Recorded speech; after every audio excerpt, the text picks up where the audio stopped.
It's the hottest day of the year so far this year. The weatherman tells me on the car radio this morning, and I'm making the most of it. I'm in the woods with my favourite trees, my 4 tree friends. It's been a while. It's been a while since I've spoken to my trees, and it's been a while since I've done a vid on YouTube, and you might be wondering why. Where's Phil gone?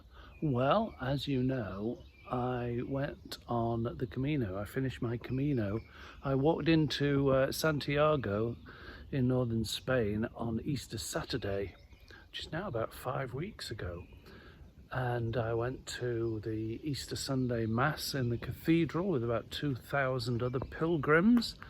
And you'll be able to see clips of that and some of my thoughts on it, but you'll have to wait because it's all been transferred to my MacBook, but I've not edited any of it yet. So such is the profound aftermath of walking for 16 days walking, 1 day off when I sprained my ankle in the snow, fell over in the snow, sprained my ankle, so I had a rest day.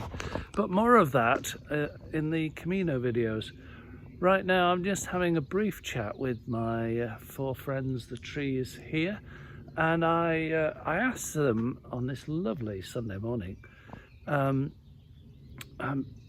as far as they can tell me, is the human condition quite simply one of a separation between subject and object?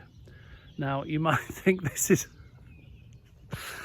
a rather deep question to ask the trees, but you know, I think they might know something I don't.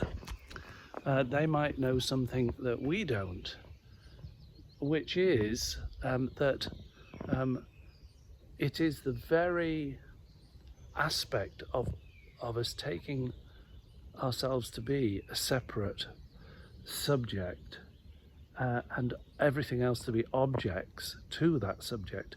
That's the basic root cause of our problem of separation.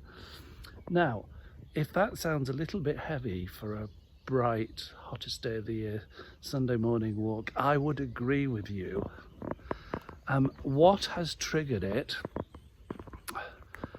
is 2 things, which I will share with you just to keep the pot boiling, so to speak.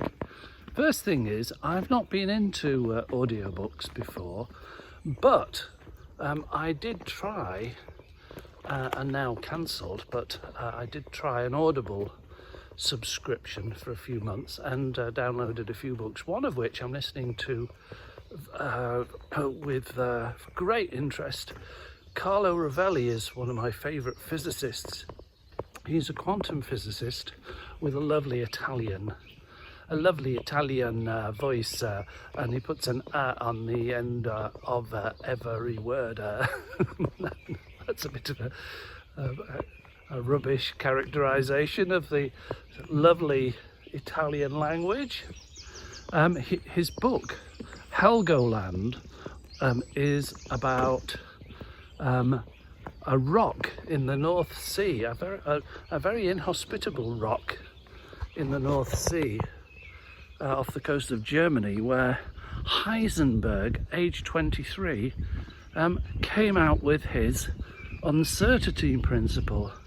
He was certain that if he stayed on the mainland, because he had such a bad pollen allergy, it interrupted his thinking and working and note-taking, which I do get that. If I have a sneezing fit, which I often do, I've counted them, it's invariably 6 mega sneezes, earthquake sneezes, and then it's gone. Not sure what that's about.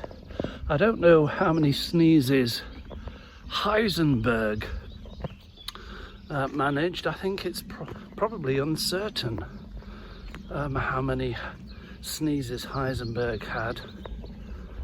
But on this rocky outcrop where there are no trees and no flowers, there's no pollen. And he came up with his uncertainty principle. And I'm not going to try and explain it. Nobody knows what it means.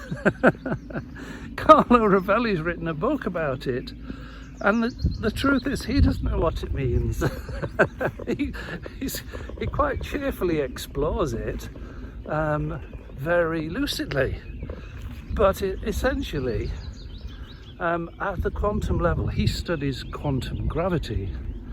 And therein lies the biggest crunch of gears between classical physics at the large scale and quantum physics at the minutiae scale. Anyway, he's making a living of it. He's writing books about it.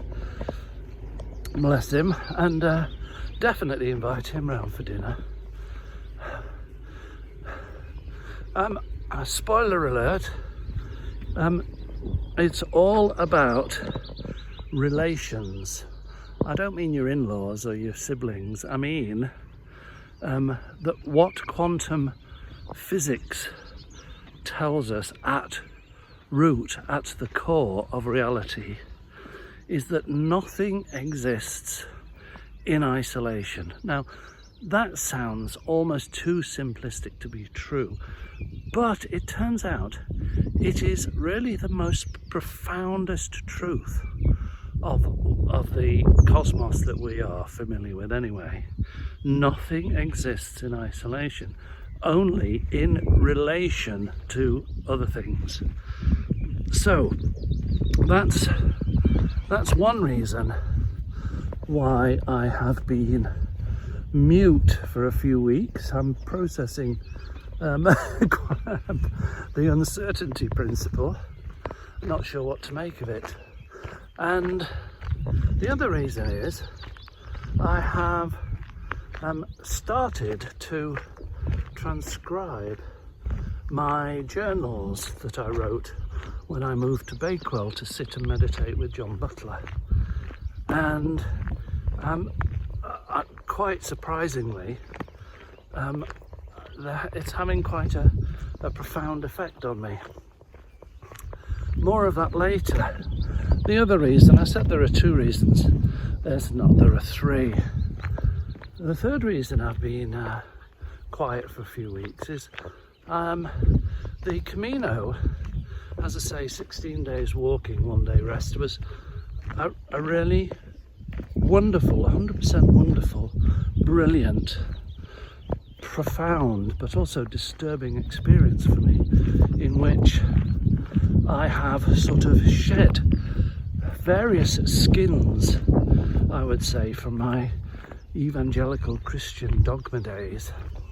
In a good way. Don't get worried about. I'm not backsliding or anything. I would say I'm refining. That's a good word. I think I've been on a refining 300-kilometre walk, and when I got back, I speak about these things hopefully quite candidly in the Camino vids, which will come out shortly. And when I got back, you have to forgive me, I'm out of condition. I've just been on a 300-kilometre walk, and I'm puffing like a billy, just on a round walk in the woods. But when I got back, the day after I got back, it was time to move my tiny house to its new site. And in fact, what happened was it was so windy it couldn't be moved. And in a way, it's a metaphor. My life was so blown about, so windy, so disturbed at that time, coming back from the Camino. And in fact, 5 weeks later, I actually only had my first night's sleep in its new location the night before last. So I've not had hot water, and I've not had gas because I didn't attach it because it was still in a temporary position. I could have done, but I didn't. So I've been showering at the spa and I've been eating out a lot. And the whole thing, the disruption to normal service, really quite disturbed me.